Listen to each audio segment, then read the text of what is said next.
Éduquez aussi vos enfants. Et n'essayez pas de tirer votre valeur de ce que vous portez ou de ce que vous faites. C'est vous qui avez de la valeur à cause de Dieu. Et tout ce que vous touchez a de la valeur. Ce n'est pas les choses que vous touchez, faites ou mangez qui vous donnent de la valeur. À quoi ça sert de ne pas avoir de maison, de ne pas avoir de voiture et de porter un bijou en or? Tu veux prouver quoi à qui? Ça ne change pas ta valeur. Ce que tu es, c'est ce que tu es avec ou sans or. Pourquoi tu veux paraître ce que tu n'es pas au lieu de te concentrer avec Dieu pour devenir quelque chose qui paraîtra naturellement? On dit enterrement, tu vas cotiser, tu vas acheter tissu. Pourquoi tu fais des choses juste pour paraître, juste pour montrer, juste de peur de ce qu'on dira, au lieu de faire ce dont tu as besoin? Si tu élimines de ta vie tout ce qui ne te sert à rien d'autre qu'à paraître, tu vas gagner beaucoup d'argent qui était là. Il y a par exemple des tissus. Le tissu seul coûte 50 000.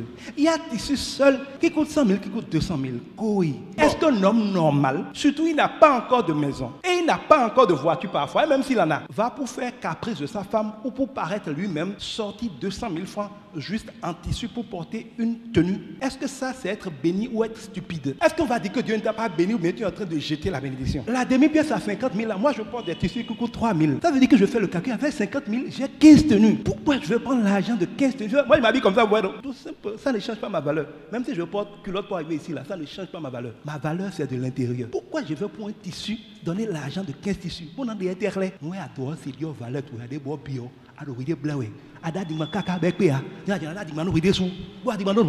c'est des tentatives de se mentir à soi, même pour oublier la vérité.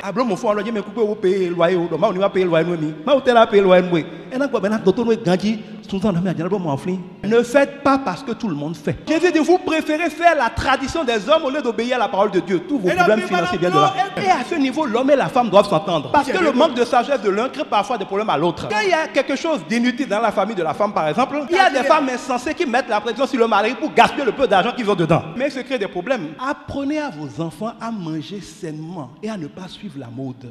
À s'habiller sainement, à manger sainement. Ne laissez pas vos enfants grandir en étant esclaves de la mode. Donc si vous renouvelez votre intelligence comme le dit Dieu, vous allez, avec peu d'argent, faire beaucoup de choses.